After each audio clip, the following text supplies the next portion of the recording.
हम पहले ही क्लियर करना चाहते हैं कि हमारी पार्टी समाजवादी पार्टी इस 33% आरक्षण के एकदम खिलाफ नहीं, बिल के खिलाफ नहीं। हम चाहते हैं कि महिलाओं का 33 नहीं 49% जितनी उनकी आबादी है उस हिसाब से आप रिजर्वेशन कर दीजिए।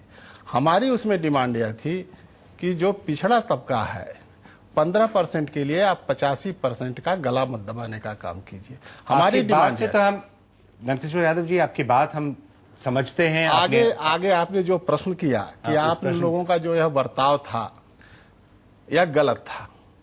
जब कांग्रेस पार्टी हमारी बात सरकार में जो है सुन नहीं रही है तो हमारे पास दूसरा क्या विकल्प था? हम देश के उपराष्ट्रपति पर हमला करना ही आपके पास सामने विकल्प था। उपराष्ट्रपति जी के ऊपर या जो हमारे स्पीकर हैं उनके ऊपर कहीं से भी हमला करने की मंशा हम लोगों के दिल में नहीं थी। पर हुआ हमला ना आपको निलंबित किया गया है और अब अभी भी माफी नहीं मांग रहे हैं। निलंबित तो एक महिला जो इस देश का शासन कर रही है उनके दबाव में हम लोगों को किया गया।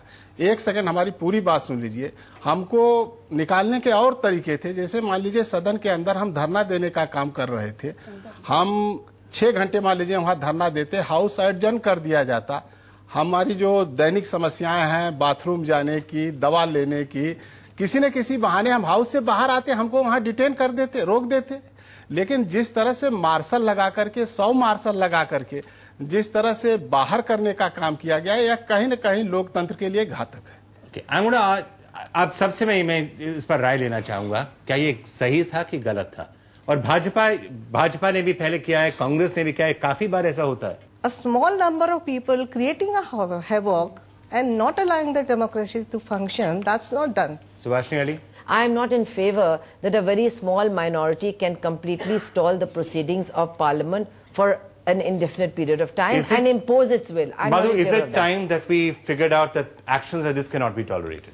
देखिए, इसमें कोई दो राय नहीं कि इस तरह की हुदड़ंगबाजी किसी भी इशू पे स्वीकार्य नहीं होनी चाहिए। कांग्रेस भी करती है, बीजेपी करती है, सीपीएम करती है, सारी पार्टीज करती हैं, समाजवादी तो खास ही करते हैं किसी भी इशू पे। परंतु जिस तरह का माहौल इस विमेन्स रिजर्वेशन बिल पे बनाया गया है, बहुत इंटॉलरेंस का माहौल, डिबेट डिस्कशन की कहीं हम जैसे लोगों के लिए भी संभावना नहीं छोड़ी गई।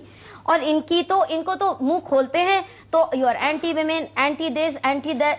तो आप देखिए, अगर आप विप मत इशू कीजिए, विप इशू मत दीजिए। मैंने कहा आप पे तोहमत एकदम लग जाती है। मैं कुछ और कह रही हूँ। हम जब माइनॉरिटी की बात करते हैं, हम जब पिछड़े वर्ग की बात करते हैं तो काहे एंटी देश तोड़ना हो गया? मैंने कह रही है कि आप जब भी मुंह खोलते हैं तब कहा जाता है कि आप एंटी विमेन। चिपका दिया जाता है। डिस्कशन और debate is the heart of democracy. और विप इशू करना इसमें गलत था। कॉन्स्टिट्यूशनल अमेंडमेंट के लिए आप कॉन्शियस वोटिंग करवाइए तो आपको पता चल जाएगा अल्पसंख्यक कौन है और बहुमत किसका है। Alka, I just want to try and establish the principles of it first of all. How should Parliament function and what should happen if people behave in a certain manner? We are waiting. The women of this country are waiting for this bill to be passed in the Parliament, not from a year or two, from the last 14 years.